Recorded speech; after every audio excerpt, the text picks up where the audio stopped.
반갑습니다. 12일 월요일 새벽기도 말씀 베드로후서 1장 2절을 읽어드리겠습니다. 하나님과 우리 주 예수를 알므로 은혜와 평강이 너에게 더욱 많을지어다. 아멘.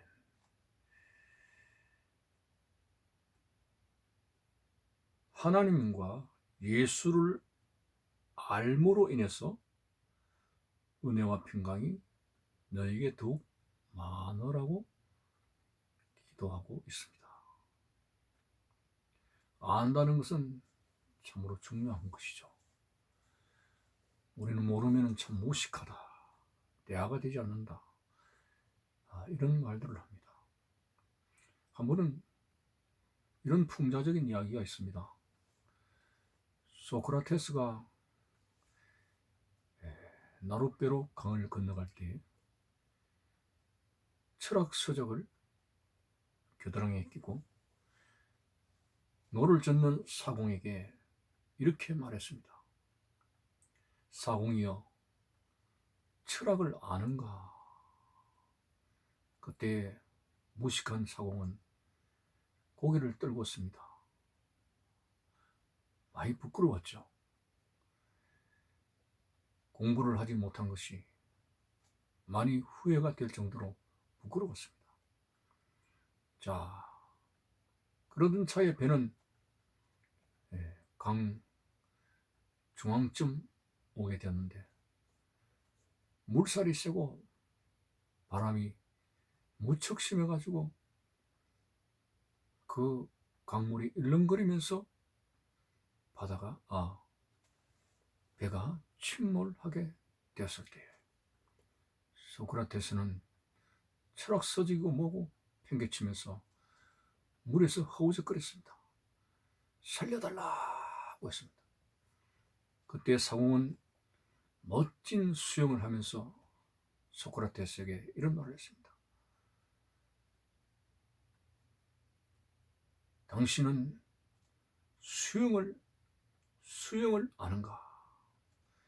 이거 하나의 풍자적인 이야기인데요. 참 우리는 어떤 것을 아느냐가 생명으로까지 연관이 되어져 있습니다. 오늘 본문에서 하나님과 예수 그리스도를 알므로 인해서 너희 마음과 너희 마음의 평강과 은혜가 더욱 넘칠지어다 라고 했습니다. 그렇습니다. 예수에 대한 지식을 세상 사람들은 가지고 있고 하나님에 대한 여러 가지 견해는 가지고 있습니다만, 그러나 진정으로 생명과 연관되는 그 깨달음은 많지 않습니다. 그것은 우리가 연구한다고 해서 되는 것이 아닙니다. 우리가 총명한 머리를 가진다고 해서 하나님과 예수에 대해서 알미 이루어진 게 아닙니다.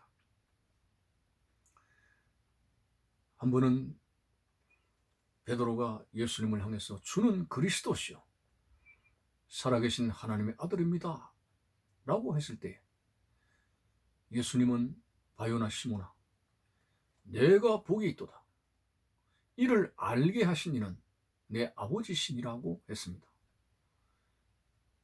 예수 그리스도를 하나님의 아들로 알게 된 이것은 인간의 연구의 결과가 아니라 하나님께서 알게 하실 때에 깨달아지게 되는 것입니다.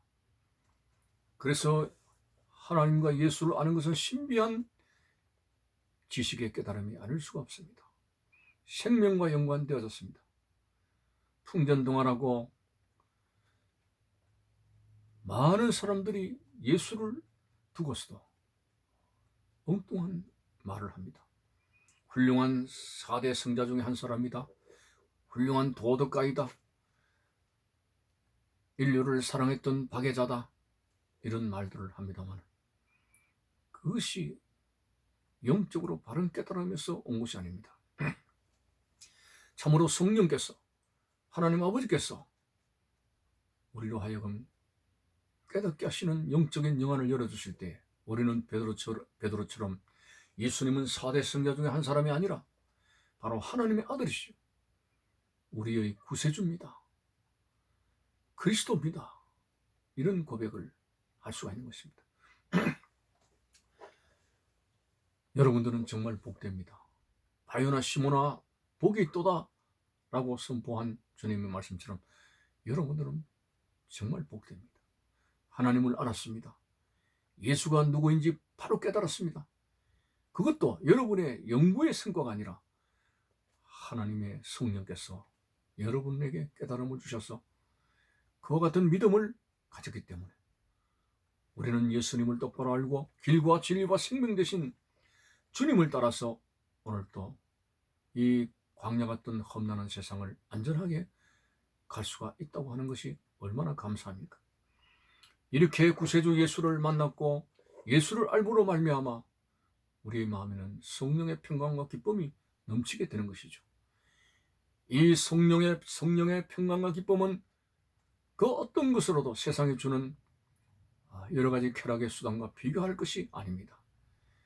갈라디아서에는 분명히 육적인 것과 성령의 역사를 구분했습니다. 육적인 것은 썩어질 것을 거두나 성령의 열매는 영생을 거둔다고 구분했습니다. 오늘 우리는 성령의 기쁨을 가지고 있는 사람들입니다. 그 누구도 뺏어갈 수가 없습니다. 천석군은 천가지 걱정, 만석군은 만가지 걱정, 세상의 부자라고 해서 기쁨과 평안이 있는 거 아닙니다. 오늘 예수를 향해서 하나님을 향해서 진정한 깨달음을 가진 사람이 행복한 것입니다. 마음의 평강을 누릴 수가 있습니다. 현대인들이 왜 많은 것을 소유하면서도 마음속에 우울증이 있습니까? 삶의 해이를 느낍니까? 바로 길과 진리와 생명 되신 행복의 근원 되신 예수님에서 깨닫지 못하고 알지 못하기 때문에 그렇습니다. 우리는 하나님의 은혜로 신령한 안약을 발라주셔서 영적인 눈을 떼어주셔서 하나님을 아버지라 부르게 되고 예수님을 나의 구주, 구세주라고 고백할 수 있게 된 거 얼마나 감사하고 얼마나 기쁜 일입니까? 오늘 베드로 사도는 바로 이 부분을 설명하고 있는 것입니다. 하나님과 우리 주 예수를 알므로 은혜와 평강이 너희에게 더욱 많을지어다. 참으로 하나님의 선택한 백성에게 주시는 이 깨달음의 선물, 이거는 어떤 것보다도 귀합니다. 이런 알물 통해서 우리는 영생을 받게 되고 하나님 나라를 가게 되고 이 땅에서 목자 되신 하나님의 영원한 인도를 받을 수 있는 특권을 가지고 살아갑니다. 그러므로 오늘 이 복된 알물 가지고 예수 안에 살아가는 여러분들이요, 반드시 여러분의 삶이 혼자라고 하는 거, 혼자 산다고 하는 것이 아니라는 걸 여러분들 알아야 됩니다. 내가 세상에서 너희들을 고아처럼 버려두지 아니할 것이요, 세상 끝날까지 항상 너희와 함께 있으리라고 하신 말씀대로 우리 속에는 이미 하나님의 성령께서 계시고 그 성령께서 감동시켜 주심으로 말미암아 구름 기둥과 불 기둥의 역사로 우리의 갈 길을 인도하고 계십니다. 우리는 외롭지 않습니다. 주님께서 함께 하시면 두려울 것도 없습니다. 담대함을 가져야 됩니다. 여호수아에게 강하고 담대하라고 하신 것처럼 오늘 험난한 광야를 살아가는 우리들 강하고 담대한 믿음을 가지면서 주님과 함께 한다는 그런 믿음을 가지면서 여러 가지 우여곡절이 많은 세상에서 평강과 기쁨과 즐거움을 누릴 수 있는 우리 신앙생활, 행복한 믿음의 생활이 되어져야 할 것입니다. 많은 신앙의 선열들이 힘들고 고난과 어려움이 있었지만은 그러나 하나님께서 그들의 울타리가 되어주시고 하나님께서 함께 해주실 때에 그들은 거뜬히 그 어려움들을 극복해 나갔습니다. 여러분, 하나님은 우리의 아버지가 되십니다. 예수 그리스도는 우리의 목자가 되십니다. 전지전능하신 하나님이 우리의 울타리가 되어주십니다. 우리가 무엇을 두려워하겠습니까? 우리는 두 가지를 가지고 살아야 됩니다. 하나님의 은총 속에 살기 위해서는 한쪽에는 기도의 권세를 활용해야 됩니다. 부르짖고 끊임없이 매일같이 기도하고 제목을 가지고 하나님 앞에 목적을 가지고 기도할 때 그 기도가 열매를 맺게 됩니다. 그리고 한쪽에는 하나님 앞에 끊임없는 찬양의 감사의 그 신앙을 가지고 야고보 선생이 그렇게 말하지 않습니까? 너희 중에 고난 당하는 자가 있느냐 저는 기도할 것이요 즐거워하는 자가 있느냐 저는 찬양할 것이라고 했습니다. 기도와 찬송 이 두 가지에 병행되는 영적인 신령한 무게만 가지고 있으면 험난한 어떤 어려움도 헤쳐나갈 수 있는 하나님의 사람이 됩니다. 우리는 계속적으로 천국을 향해서 오늘도 나아가고 있습니다. 우리는 순례자입니다.